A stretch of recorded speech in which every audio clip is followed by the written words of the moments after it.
Bruselas, capital de Bélgica, un pequeño país que ha conquistado al mundo con sus chocolates y su cerveza. Ubicado en el corazón de Europa, está rodeado por potencias como Alemania, Francia y los Países Bajos. Curiosamente, su propia formación está ligada a una estrategia que también tuvo ecos en América del Sur. Los invitamos a acompañarnos en esta nueva aventura y por si acaso, no olviden llevar paraguas.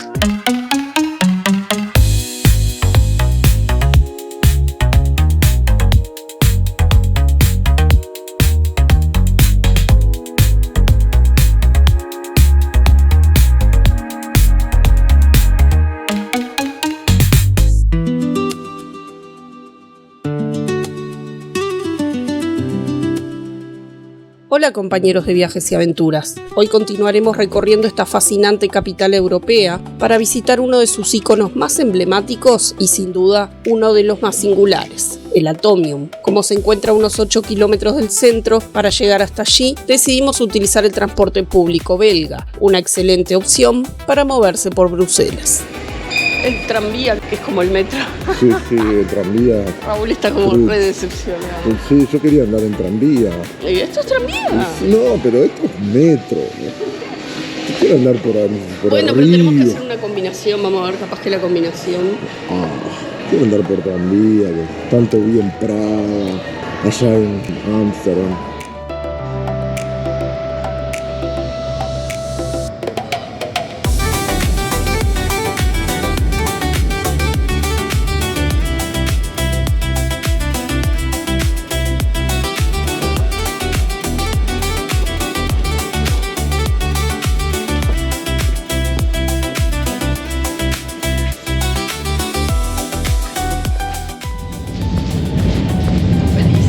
Estoy feliz.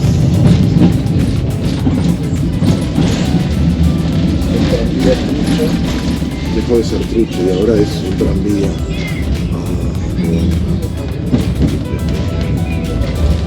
Mirá, las líneas 3 y 4 circulan bajo tierra, confundiéndose su trayecto con el del metro. Son conocidas como premetro. El tranvía es uno de los medios de transporte más utilizados en Bruselas y una excelente forma de recorrer la ciudad. Cuando nosotros hicimos esta visita, tomamos la línea 3. Sin embargo, desde entonces esa línea pasó a convertirse en la línea 10. El trayecto hasta nuestro destino dura aproximadamente 30 minutos.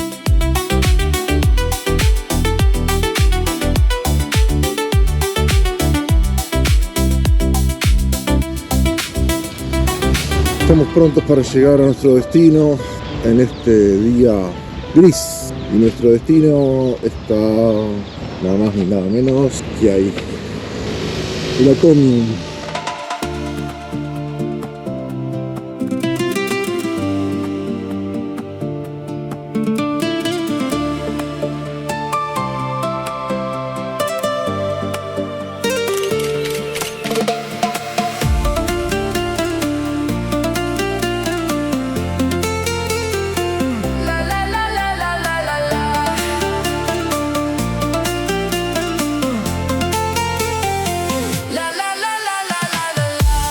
Ya que estamos aquí, hagamos una comparación entre dos de los grandes iconos de Europa, el Atomium y la Torre Eiffel. La Torre Eiffel es algo más de 3 veces más alta que el Atomium. Sin embargo, ambos comparten una curiosa historia. Fueron construidos para convertirse en las grandes atracciones de 2 exposiciones universales. La Torre Eiffel se inauguró en la Exposición Universal de París de 1889 en el marco del centenario de la Revolución Francesa. El Atomium, en cambio, fue levantado para la Exposición Universal de Bruselas de 1958, un evento que simbolizó el optimismo, la reconstrucción y el progreso tecnológico del mundo tras la Segunda Guerra Mundial. Una vez finalizada la Exposición Universal de Bruselas de 1958, la idea era desmontar este monumento. Sin embargo, al igual que ocurrió con la Torre Eiffel en París, la estructura permaneció en pie y con el paso de los años terminó convirtiéndose en uno de los grandes íconos de la ciudad. ¿Pero qué representa realmente su forma?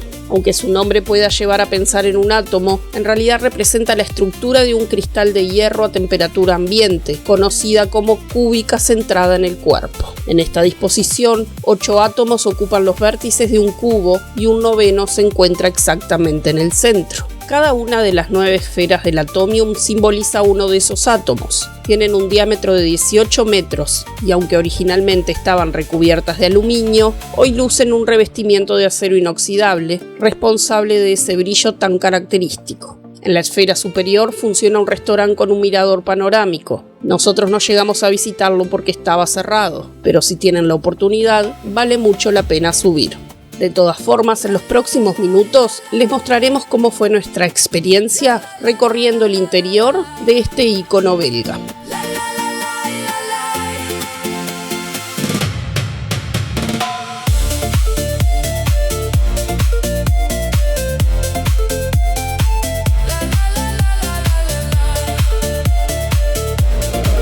Bueno, seguimos hacia otro de los brazos.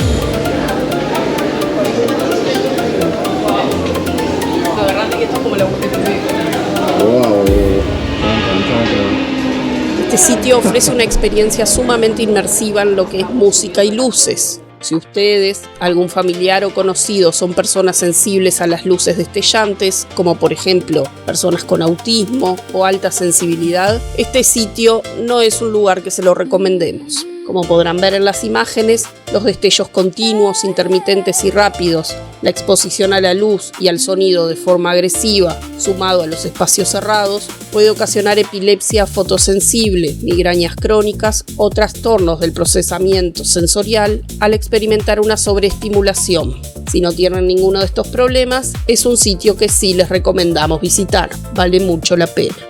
Hablemos de música. Si durante la década de 1990 fueron adolescentes, seguramente alguna vez bailaron al ritmo de techno o el house. Con el paso de los años, esos géneros evolucionaron hasta dar lugar a la música electrónica tal como la conocemos hoy. Y aunque Bélgica sea un país pequeño, alberga uno de los festivales de música electrónica más grandes y espectaculares del mundo, Tomorrowland.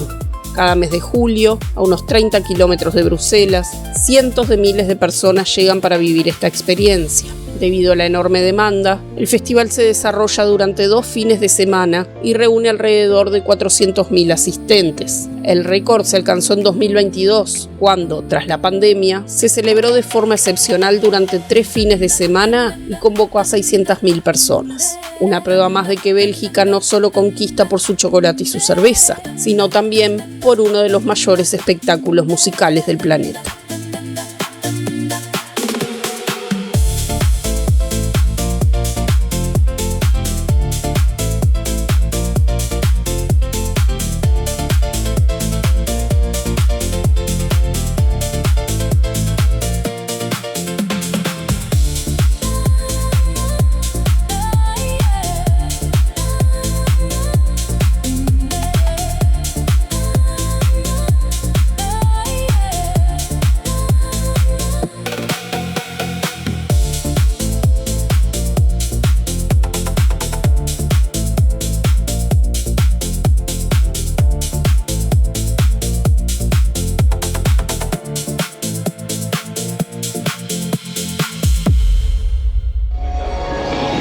Bueno, acá no hay escalera, o sea, no hay escalera mecánica, hay escalera tradicional.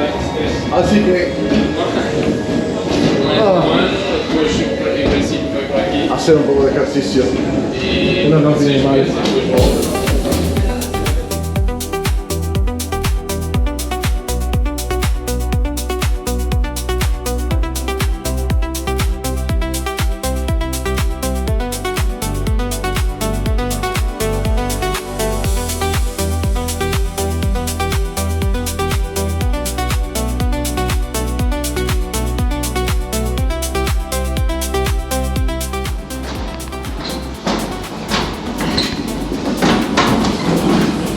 No hay ninguna lucecita, pero bueno, la escalera va para abajo, así que es más accesible para nosotros, para nuestros cuerpitos gorditos.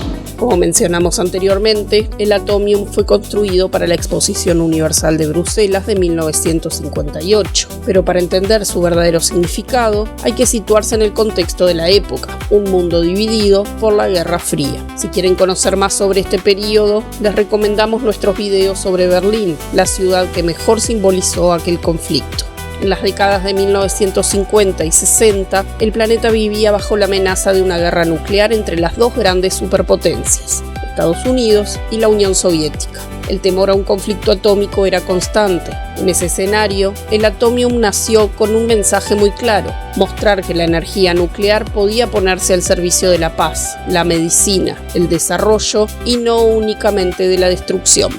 La propia Exposición Universal reflejaba esa rivalidad. Los pabellones de Estados Unidos y la Unión Soviética se ubicaron uno frente al otro, convirtiéndose en una auténtica vidriera de la Guerra Fría. La Unión Soviética exhibió enormes máquinas industriales, una imponente estatua de Lenin y una réplica exacta del Sputnik, el primer satélite artificial de la historia. Estados Unidos, en cambio, apostó por mostrar el llamado estilo de vida americano: cocinas automatizadas, televisores a color, moda, jazz y una innovación que entonces pasó casi inadvertida: los primeros ordenadores comerciales de IBM. Como podrán notar en las imágenes, dejamos aquellos espacios cerrados, cargados de música y luces intermitentes. Ahora son iluminados con luz natural y desde donde tenemos vistas muy buenas a las inmediaciones del sitio donde está instalado el Atomium.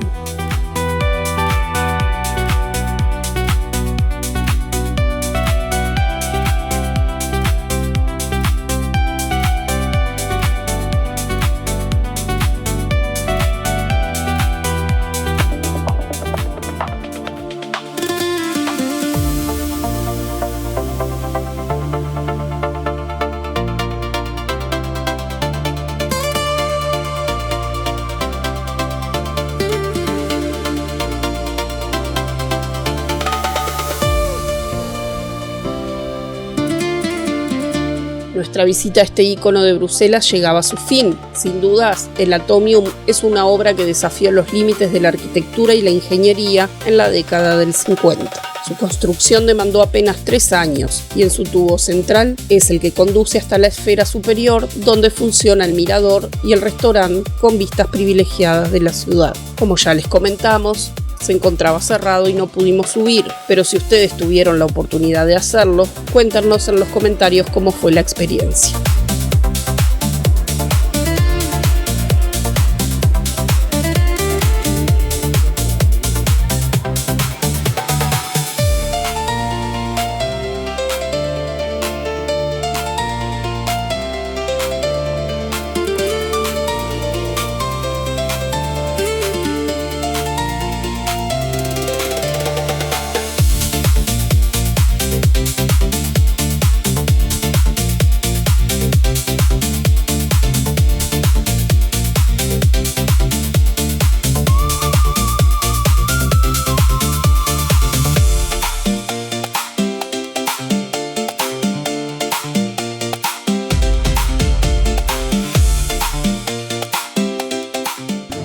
En Europa, junto al Atomium, eso tan lindo que está ahí, tan grande, tan monumental. Es el Atomium que una vez mi tía Imelda vino a visitar cuando vino por Bruselas. Y yo ahora estoy acá visitando como mi tía Imelda, mi tía viajera. Y ahora vamos a entrar en la mini Europa, donde hay maqueta de los íconos de Europa, justamente. Torre Eiffel, Coliseo, Venecia, el Parlamento de Londres, etcétera, etcétera, etcétera, etcétera. Muy cerca del Atomium hay otro sitio que no deberían perderse: Mini Europa. Es un parque donde se exhiben unas 350 maquetas de monumentos y edificios emblemáticos de todo el continente, construidas a escala 1:25 y con un nivel de detalle realmente sorprendente. Al recorrerlo, descubrirán pequeñas figuras humanas de apenas 7 centímetros de altura. Entre ellas se esconden tanto personajes históricos como figuras de la actualidad, un detalle que hace aún más entretenida la visita. El parque también alberga unos 60.000 árboles, plantas y flores pertenecientes a alrededor de 150 especies. Muchas de ellas fueron seleccionadas y ubicadas según la región que representan las maquetas, incluso utilizando bonsáis para recrear los paisajes con la mayor fidelidad posible. Y un dato muy importante, todos los senderos de Mini Europa son accesibles para personas con movilidad reducida.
Cómodos acá en estos banquitos, así que en el metro.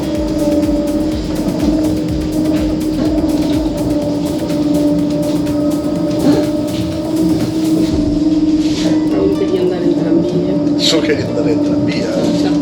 Ya estuve en tranvía, estoy contento. Exacto, estuve en el Atomium. Estoy feliz. Ya podemos volver. No, todavía no. No va a seguir.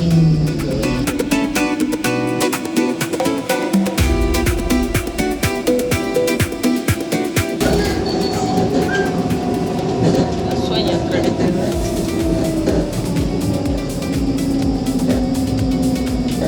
Te apagan la luz, más sueño todavía.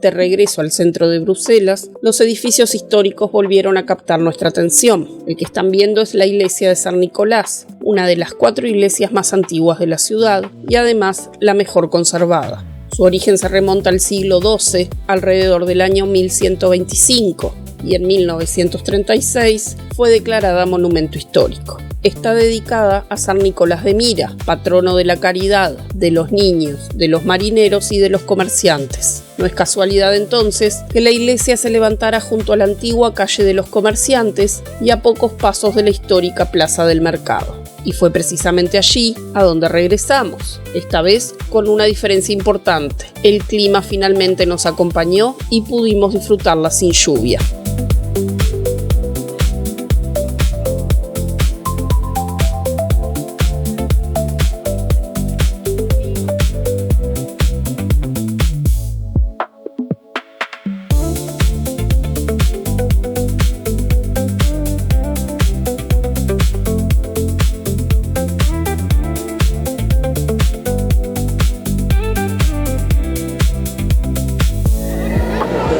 Bueno, hoy tenemos la plaza llena, pero por lo menos el tiempo nos está acompañando. La vez que vinimos estaba lloviendo, o sea, ayer estaba lloviendo y en un momento empezó a llover bastante. Así que hoy tenemos la plaza seca y con buen tiempo. Está nublado. Está frío. Fresco. Exacto. Pero bueno. Bueno, ¿querés explicarnos más o menos, hacernos un tour guiado? Primero, bueno, los dos edificios. El ayuntamiento. Este era el ayuntamiento. Hoy en día es un museo. No se usa como ayuntamiento. No es simétrico. En principio era lo que ustedes ven a la izquierda nada más, con la torre donde está el reloj. Después se construyó el resto, por eso quedó así distinto. Y esto era palacio, lo que era el palacio en un principio. En realidad esto era la plaza del mercado en su momento, porque acá era donde llegaban, se comerciaba, digamos. Y cada casa de estas que tiene dorado representaba un gremio, un sindicato, un oficio. Eran sus oficinas, por decir de alguna manera. Por ejemplo, está el gremio de los astilleros, que es este es el gremio de los astilleros, que como verán tiene la forma de un galeón, o sea, la parte de un galeón donde observa el capitán. Esa era la identificación. Como no sabían leer en esa época, lo que hacían eran colocar símbolos. Las construcciones, símbolos acordes a la actividad que llevaban. No sabemos ese de qué gremio es. Es muy grande. Es muy grande. Está como plantando, capaz que eran los agricultores, pero es bastante grande con respecto a los demás, las demás casas gremiales. No está acá, pero una de las casas gremiales que había era la de los curtidores. Son los curtidores de cuero aquí en Bruselas. Una de las cosas que se utilizaba para poder curtir el cuero se hacía en la calle. Bien. Y una de las cosas que se utilizaba era orina y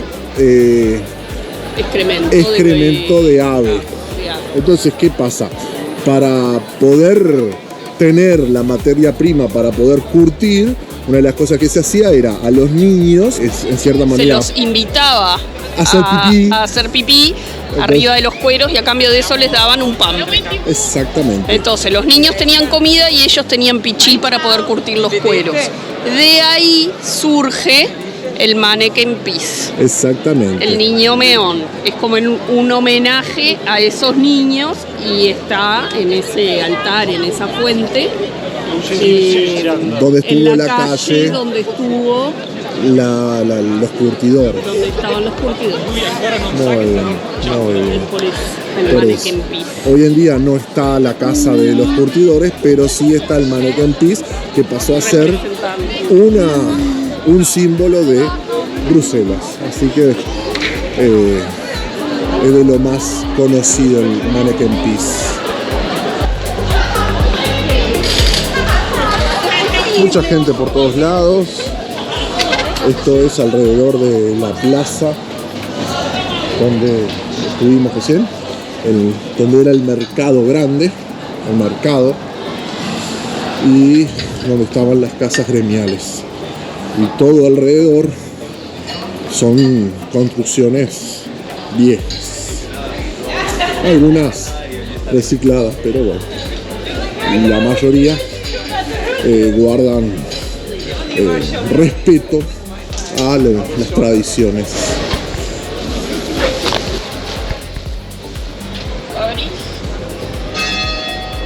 Libros nuevos en el sentido de que no están rotos, digo, cuidados. Sí. Puedes venir y donar y llevarte otro. Y están acá. No le alcance. Corres el pasador Exacto. Sacás lo que te interesa o dejás alguno y ya está. Está muy bueno.